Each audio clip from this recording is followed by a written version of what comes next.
Hola, ¿qué tal? Bienvenidos a la lectura de la palabra en estos días que nos hemos dedicado a ver con mucho interés la lectura de algunos de los grandes apóstoles del Señor, la lectura en la versión popular que en realidad se llama Dios habla hoy, una traducción que ha sido muy famosa hace bastantes años y que sigue siendo utilizada. Hay personas que ponen versículos todos los días en alguno en WhatsApp y aparecen en versión popular, de manera que es querida, leída, y como muchas veces en una casa cristiana se tienen más de una sola traducción de la Biblia, nos pareció interesante volver a escuchar las palabras conocidas, sobre todo las muy conocidas, a ver de qué manera grupos de traductores de este tiempo han ido buscando cada vez más que la palabra resulte de fácil llegada a los lectores. En un tiempo en que se lee mucho, pero se lee poco profundamente y detenidamente y meditadamente. Terminamos la lectura del apóstol Pedro, leímos entera la primera carta de Pedro, y ahora vamos a leer la primera carta del apóstol Juan. La empecé a leer con mucho interés porque este es el apóstol Juan y nosotros tenemos de él especialmente un evangelio maravilloso, compendio de todos los otros evangelios que habían sido escritos cuando él lo escribió, cuando, como leía en una introducción en una Biblia, había toda una comunidad juanina, una comunidad de sus discípulos, de los estudiosos, y algunos de ellos fueron después haciendo como nuevas, pero eso lo leí en cuanto no al Evangelio, sino a las cartas también. Lecturas, ampliaciones, no sé si decir mejoramientos, pero bueno, trabajar los textos como un escritor único trabaja un libro que está escribiendo y vuelve y mejora y aumenta, quita, ¿sí? De manera que en ese tiempo no teníamos detalles como para conocer toda la historia de la confección de cada uno de los libros. Por ahí los cronistas del Antiguo Testamento nos dan más datos, porque hasta ponen sus nombres, ¿no es cierto? Pero en cuanto a los evangelios, en cuanto a los libros del Nuevo Testamento, nos quedó el autor principal y sabemos que el Espíritu Santo estuvo trabajando sobre esa confección, porque iba a quedar para la historia de la Iglesia de todos los tiempos y nos ha llegado a nosotros hoy. Y nosotros hoy empezamos a leer esta carta de Juan, buscando un lenguaje que sea cercano, ¿sí? Que nos suene y que si tenemos muy conocidas traducciones como Reina Valera, que son más antiguas, Reina Valera de 1960, aunque han salido otras traducciones de la misma Biblia, entiendo que hasta 2015, ¿sí? Y la de Reina Valera 2015 ya le han cambiado el vosotros habéis oído por el español más neutro, ¿sí? El español que es el que hablamos nosotros. De manera que siempre se trabaja sobre la palabra para que la palabra llegue de una manera más directa y más eficaz. Bueno, vamos a empezar a leer y estuve buscando algo en diccionario que me gustó mucho volver a recordarlo. ¿Cómo empieza la primera carta de Juan? ¿A qué nos hace acordar? Les escribimos a ustedes acerca de aquello que ya existía desde el principio, de lo que hemos oído y de lo que hemos visto con nuestros propios ojos. porque lo hemos visto y lo hemos tocado con nuestras manos. Se trata de la palabra de vida. Voy a leer todo el primer párrafo sin parar.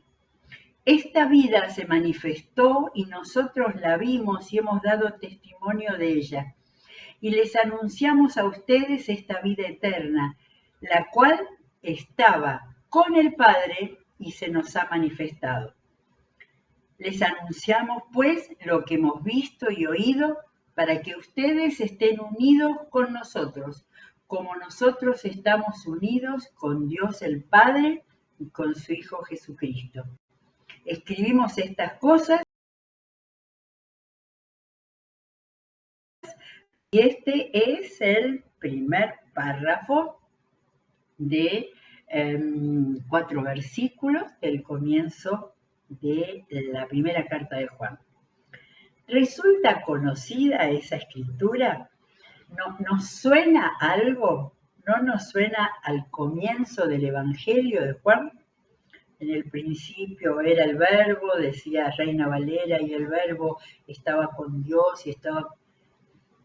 Juan vuelve acá a retomar esa convicción para que a los hermanos, a los creyentes de ese tiempo cercano al fin del siglo, volvieran a tener en un párrafo claro, pero que hay que pensarlo, que hay que meditarlo,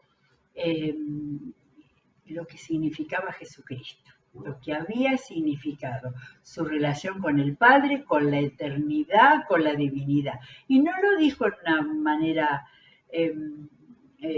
así teológica, difícil, no, lo fue relatando con mucha sencillez, aunque hay que meditarlo, por supuesto. Pero quiero decir algo acerca de, yo digo, cuando iba leyendo, porque después voy a decir algo acerca de cómo implica a nosotros los que lo recibimos, ¿no? Cómo habla de nosotros. Bueno, pero yo estaba esperando a ver cómo mencionaba a Jesucristo. Lo hemos visto, lo hemos tocado, se trata de la palabra de vida. Entonces acá, esta traducción habla de la palabra de vida. Miré a ver cómo comienza en la NBI, la que leo todos los días. Hemos visto, hemos tocado, anunciamos respecto al verbo que es vida, ¿sí? Siendo la NBI es de 1999, una traducción bastante actual, toma la palabra verbo. Y tengo otra, pero era para ver cómo se usaba la palabra de la que ahora vamos a hablar. En la traducción que se llama ¿cómo es la palabra? Ahora me olvidé, que es la traducción moderna, la Biblia del Peregrino. La Biblia del Peregrino, la traducción de lo que fue la primera Biblia española. Y usa, en el Evangelio de Juan, al principio existía la palabra. Entonces, estamos entre palabras, Reina Valera usa la palabra verbo, ¿sí? Entonces, pero creo que muchos hemos oído así de refilón que venía del griego logos. Y recuerdo que la palabra logos, claro, como palabra para nosotros igual, pero tenía muchos significados, o sea, era una palabra de esas importantes, pero no referida a...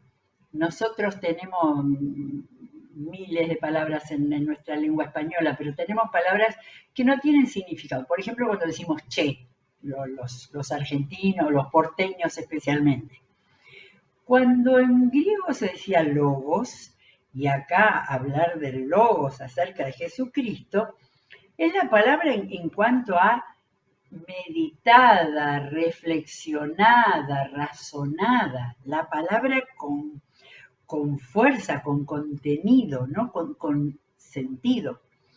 Y yo recordaba que en el griego logos decía, miren, logos se puede traducir como habla, palabra, razonamiento, argumentación, discurso, instrucción. De manera que el famoso Aristóteles tenía como logos la primera palabra para todo lo que significaba la discusión, la argumentación, etc. Tenía otras dos palabras también muy importantes, la que tenía que ver con el comportamiento, con la ética y con los sentimientos, las emociones. Pero la primera era la palabra, ¿sí? Razonamiento, discurso, instrucción, todo eso habla de no largar una palabra así livianamente, sino una palabra que tuviera que ver con sentido. Y también nos habla a nosotros, lectores de este tiempo, que nos llevara a la meditación, nos llevara a poner todas nuestras capacidades intelectuales, pero también emocionales y de los sentimientos para poder recibirla y captarla. Bueno, todo esto vino porque en griego, si Juan escribió en griego, la palabra era logos y verbo era la traducción latina. En latín se decía verbo, por eso la traducción española, como es Reina Valera, tomó la palabra verbo. Pero todas las más nuevas hablan de palabra. Pero por eso es importante darle todo el armazón a esta palabra que tiene tanta fuerza. ¿Por qué?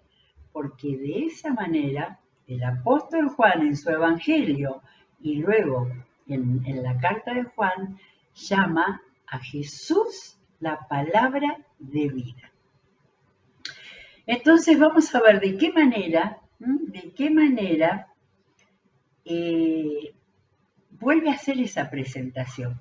En esta época que se escribió esta carta, el Evangelio ya había recorrido mucho y ya había sido reescrito en otros rollos o en los papiros o ya como estuviera. Yo no me acuerdo si ya estaban los códices, o sea, otra manera más presentable de tener los textos. Pero Juan empieza escribiendo dándole mucha fuerza al testimonio. Aquello que ya existía desde el principio. Ahí empezamos siempre hacia la divinidad. Hemos oído y de lo que hemos visto con nuestros propios ojos, porque lo hemos visto y lo hemos tocado con nuestras manos. Y más adelante dice, se nos ha manifestado. Les anunciamos pues lo que hemos visto y oído, para que ustedes estén unidos con nosotros. Ahí tenemos que meditar qué significaba. Vuelvo a contarles esto, y no es un evangelio, es una carta de enseñanza, de instrucción. Pero vuelvo a contarles esto, y me paro, dice Juan, en que lo vi, lo oí, lo palpé. ¿Sí? De que mi relación con Jesucristo no fue algo que me contaron, ningún texto informativo, sino que tuve contacto con Él y todo lo que voy a decir de Él, que es la palabra de vida que se manifestó, ¿sí? Y ahí vuelve a plantar los derechos de la autoría. Esto que va a decir lo dice porque Él vio, tocó, se movió por todos lados donde fue Jesucristo cuando vino a este mundo. De manera que, por favor, no leamos ligeramente nada de la palabra de Dios, pero sobre todo estos libros como las cartas que tenemos en el Nuevo Testamento y como los evangelios en el Nuevo Testamento, leerla profundamente, porque ahí está revelado lo que fue Jesucristo desde los hombres que vivieron, que se formaron, que cambiaron, porque cuando creyeron en Él, cuando por ejemplo Juan dejó las redes y la empresa de pesca que tenía con su familia, él y su hermano, y siguieron a Jesús, fueron transformados completamente. Estos que escriben acá fueron transformados por Jesucristo. Por eso todo el Nuevo Testamento tiene ese valor testimonial. Tanto como los salmos vemos la vida de David y esos creyentes que sabían adorar a Dios. Bueno, entonces esta presentación nos abre la inquietud a decir, bueno, a ver, ¿qué va a enseñar Juan acá? Lo primero, escribimos estas cosas para que nuestra alegría sea completa. No dice la de ustedes, nuestra.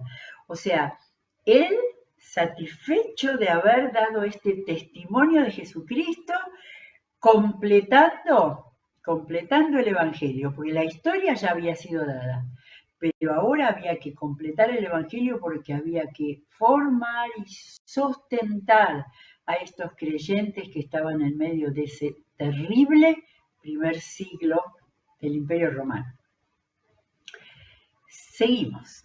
Este es el mensaje, acá vamos al contenido. Este es el mensaje que Jesucristo nos enseñó y que les anunciamos a ustedes. 2 puntos. Que Dios es luz y que en Él no hay ninguna oscuridad. El antinomio luz, tinieblas, luz, oscuridad, viene en el Evangelio, ¿sí? Jesús dijo, yo soy la luz del mundo, y Juan lo contó en su Evangelio. De manera que metáforas muy fuertes y muy claras también. Hay que pensarlas, todas las metáforas hay que, lo que se dice ahora, decodificarlas. ¿Qué quiere decir eso? ¿Qué quiere decir eso para mí? Pero acá, de entrada, Juan lo plantea. Si decimos que estamos unidos a Él y al mismo tiempo vivimos en la oscuridad, mentimos de palabra y de hecho. Directo a la mente y al corazón. Pero si vivimos en la luz, así como Dios está en la luz, entonces hay unión entre nosotros y la sangre de su Hijo Jesucristo nos limpia de todo pecado. Ven que podemos seguir ahora leyendo, pero sí, esto de reconocer a Jesucristo, primer párrafo, y saber que Él es luz y donde Él está no hay oscuridad, lo lleva a Juan inmediatamente a hablar del pecado, a decirle, porque si vivimos en Él, si vivimos en luz, entonces tenemos que ir a Él para que nos perdone. No dice perdón todavía, lo va a decir después, pero dice, la sangre de Jesucristo, su Hijo, la sangre de su Hijo Jesucristo, dice acá, nos limpia de todo pecado. Y entonces allí llega al tema de la santidad y ahí llega el tema de la obra de Cristo. Y fíjense que es la segunda vez que Juan lo habla, que eso ayuda a que haya unión entre nosotros. O sea, la iglesia de Jesucristo tiene que ser unida en la luz de Jesús y en la luz de la que tienen las vidas de los cristianos que lo siguen. Miren cuántas cosas salen de la palabra. Primero la estamos leyendo en voz alta, entonces estamos compenetrados. Y sigue con esta enseñanza, no la termina acá. Si decimos que no tenemos pecado, nos engañamos a nosotros mismos y no hay verdad en nosotros. Pero si confesamos nuestros pecados, podemos confiar en que Dios hará lo que es justo. Nos perdonará nuestros pecados y nos limpiará de toda maldad.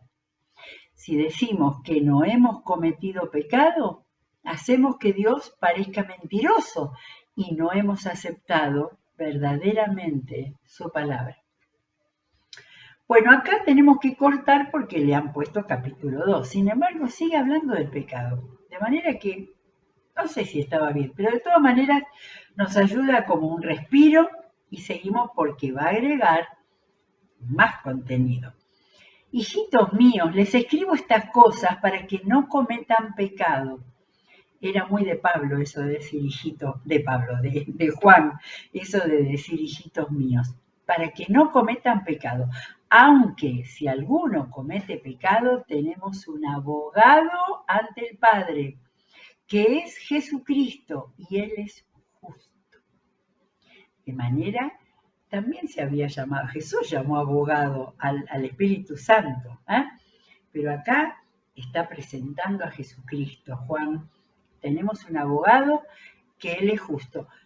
¿Por qué le llama abogado? ¿Qué función del abogado? Jesucristo se ofreció en sacrificio para que nuestros pecados sean perdonados, y no solo los nuestros, sino los de todo el mundo. Juan estaba pensando en todo el mundo, que el Evangelio llegue a todo el mundo. Si obedecemos los mandamientos de Dios, podemos estar seguros de que hemos llegado a conocerlo. Pero si alguno dice, yo lo conozco, y no obedece sus mandamientos, es un mentiroso y no hay verdad en él. En cambio, el que hace caso de su palabra ha llegado a amarle perfectamente. Cada vez que leemos en voz alta nos vamos dando cuenta de una nueva idea, ¿cierto? Acá tenemos la de Jesucristo, el abogado, que se ofreció para que nuestros pecados sean perdonados. Acá se está moviendo con otra oposición, verdad, mentira, verdadero y mentiroso. Y Juan es muy directo, en su enseñanza es muy directo. Pero agrega que el que hace caso de su palabra ha llegado a amarle perfectamente.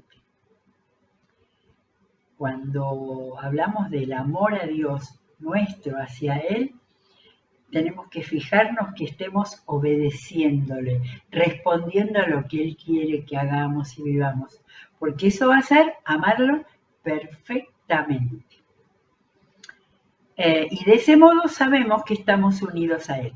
El que dice que está unido a Dios debe vivir como vivió Jesucristo. Acá me acuerdo que Reina Valera hablaba de andar con Dios, ¿sí? Y en la misma idea debe vivir como vivió Jesucristo. Bueno, la introducción entonces del primer capítulo y el primer párrafo del segundo, en Juan ya entendemos que va a enseñanza fuerte, clara, firme y directa. Hermanos, acá ya no les dice hijitos míos, acá ya les dice hermanos. Me parece que se sube a un púlpito y está hablando a la congregación, ¿no? Esa es una percepción. Este mandamiento que les escribo no es nuevo. ¿Qué va a seguir hablando de pedir perdón por los pecados? No, va a tomar su tema. Es el mismo que ustedes recibieron desde el principio. Este mandamiento antiguo es el mensaje que ya oyeron. Y sin embargo, esto que les escribo es un mandamiento nuevo, que es verdad tanto en Cristo como en ustedes, porque la oscuridad va pasando y ya brilla la luz verdadera. De manera que, fijémonos cómo viene acaso, qué sabiduría, que no viene hablando de lo que Dios quiere en nuestra pureza, sin pecado, sabiendo que Jesús es el que borra el pecado. Si alguno dice que está en la luz, pero odia a su hermano, todavía está en la oscuridad. El que ama a su hermano vive en la luz y no hay nada que lo haga caer en pecado. Pero el que odia a su hermano vive y anda en la oscuridad. Vuelve la oposición que es tan clara para entender. Anda en la oscuridad y no sabe a dónde va, porque la oscuridad lo ha dejado ciego. Todo esto tan fuerte es referido a odiar a su hermano. Sermón del Monte, Jesús habló de amar a todos, aún a los enemigos. Hijitos, dejó acá el hermano. Con hermanos comenzó esta enseñanza, ahora les habla al corazón. Hijitos, les escribo a ustedes porque Dios, haciendo honor a su nombre, les ha perdonado sus pecados. Padres, les escribo a ustedes porque han conocido al que ya existía desde el principio. Jóvenes, les escribo a ustedes porque han vencido al maligno.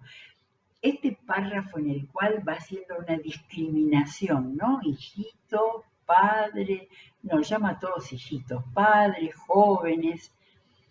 Está tocando el corazón, la sensibilidad, la mente de cada uno. Padres, les dice, les escribo a ustedes porque han conocido al que ya existía desde el principio. Quizás los padres, más experiencia, más años, ya conocían al Señor.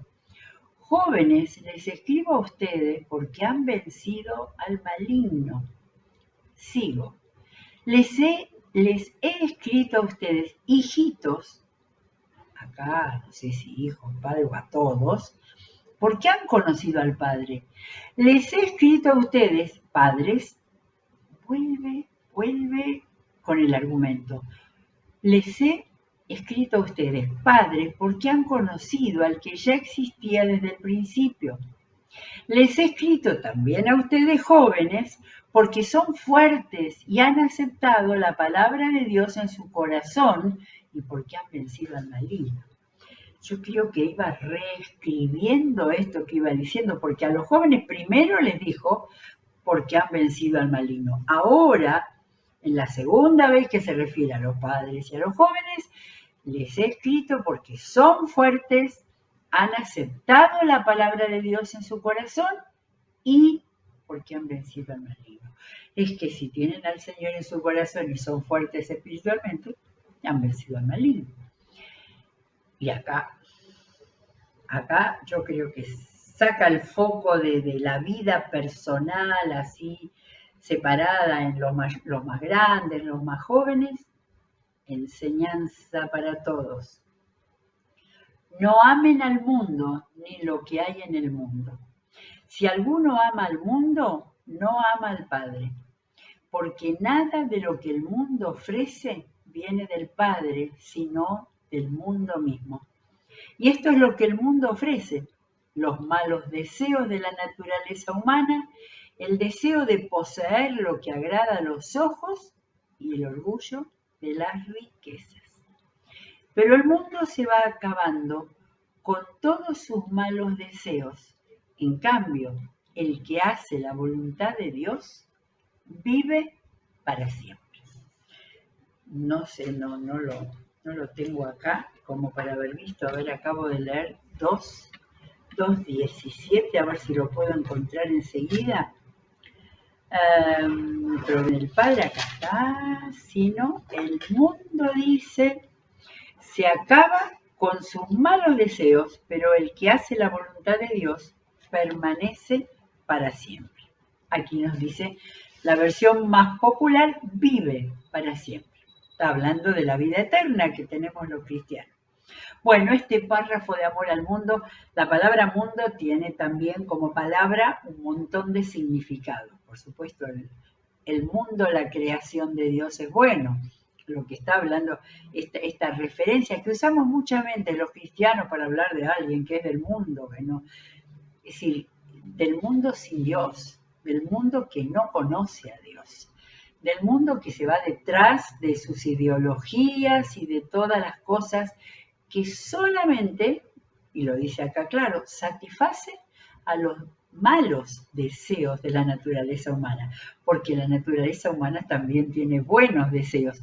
Y si la naturaleza humana ha sido convertida al Evangelio de Jesucristo, esos malos deseos han salido, y cuando hay que luchar a las tentaciones, está el poder del Señor para poder vencer. De manera que, pero es muy rotunda, es muy fuerte. En realidad es como Pedro, también fuertes en su... Y también como Pablo. O sea que toda la enseñanza es, esto no es así de alguna... No, esto es fuerte, seguro. De manera que la enseñanza es no amen al mundo que el mundo no tiene nada que ver con el Padre, el que hace la voluntad de Dios vive para siempre. Versículo 18. Hijitos, esta es la hora última. Ya estaba cerca de fin de siglo y los cristianos habían entendido que Jesús volvía ya y ya creían que antes de fin de siglo. Por eso estoy pensando que también por eso es tan fuerte, es tan rotunda la enseñanza de acá, de los grandes apóstoles del Señor, porque ellos esperaban la segunda venida pronto. Esta es la hora última. Ustedes han oído de uno que viene y que es enemigo, han oído de uno que viene y que es enemigo de Cristo. Pues bien, ahora han aparecido muchos enemigos de Cristo. Por eso sabemos que es la hora última. Se lo había dicho Pablo a Timoteo, le decían, los últimos tiempos vendrán, ¿no? Y evidentemente en todos los últimos tiempos han venido los que se han apartado, las nuevas ideologías. Ellos salieron de entre nosotros, pero en realidad no eran de los nuestros, porque si se lo hubieran sido, se habrían quedado con nosotros. Pero sucedió así para que se viera claramente que no todos son los nuestros. Hacia fin del primer siglo habían salido de dentro de la iglesia cristiana los que empezaron a tergiversar la doctrina de Cristo y a dudar y a oponerse. Y Juan dice, no son de los nuestros. Por eso, en relación con esto también no amen al mundo ni las cosas que tiene el mundo lejos de Dios. Muy bien. Que se viera claramente que no todos son de los nuestros. Cristo les ha dado a ustedes el Espíritu Santo y todos ustedes tienen conocimiento. Les escribo pues no porque no conozcan la verdad, sino porque la conocen y ustedes saben que ninguna mentira puede venir de la verdad. ¿Quién es el mentiroso? Precisamente el que dice que Jesús no es el Mesías. Ese es el enemigo de Cristo, pues niega tanto al Padre como al Hijo. Cualquiera que niega al Hijo tampoco tiene al Padre, pero el que se declara a favor del Hijo tiene también al Padre. Qué clara esta enseñanza, todavía no empezó a hablar claramente de lo que eran estas herejías, pero el resumen es, el enemigo de Cristo niega al Padre como al Hijo. Cualquiera que niega al Hijo tampoco tiene al Padre, pero el que se declara a favor del Hijo tiene también al Padre. Los judíos se quedaron solo con el Padre porque no pudieron aceptar que Jesucristo, respondiendo a todas las a todos los anuncios, a todas las profecías del Antiguo Testamento, era Él a quien las profecías, de quien las profecías hablaban. Sin embargo, los israelitas no quisieron aceptar a Cristo y otros han entrado con otros cambios, debilitando la figura de Jesucristo. Bueno, termino acá. Les estoy escribiendo acerca de quienes tratan de engañarlos. Creo que no leí el anterior. No leí el anterior. A ver, para estar más seguros el 24. Por eso, guarden ustedes en su corazón el mensaje que oyeron desde el principio. Y si lo que oyeron desde el principio queda en su corazón, también ustedes permanecerán unidos con el Hijo y con el Padre. Esto es precisamente lo que nos ha prometido Jesucristo, la vida eterna. Ya había dicho antes que vivirán, ¿no? Pero acá está, Juan empieza tanto de lo que habló de la vida eterna en su evangelio, cuando Jesús se la explicó a Nicodemo, pero acá en la carta nuevamente vuelve a hablar de la vida eterna. Bueno, falta poquito para terminar el capítulo 2, pero lo vamos a leer junto con el 3, que sigue ahí toda la enseñanza. Bueno, hermoso escuchar la palabra como si fuera nueva y ver planteos tan firmes, tan fuertes, que eran importantísimos para el siglo I y que son igualmente tan importantes para el siglo que estamos viviendo, donde necesitamos seguir escuchando la palabra que dice que no amen al mundo ni las cosas que están en el mundo cuando nos apartan de Dios. Muy bien, vamos a seguir porque la primera carta de Juan es tan rica y viene todavía mucha enseñanza que encontrar. Será hasta mañana, que el Señor los bendiga.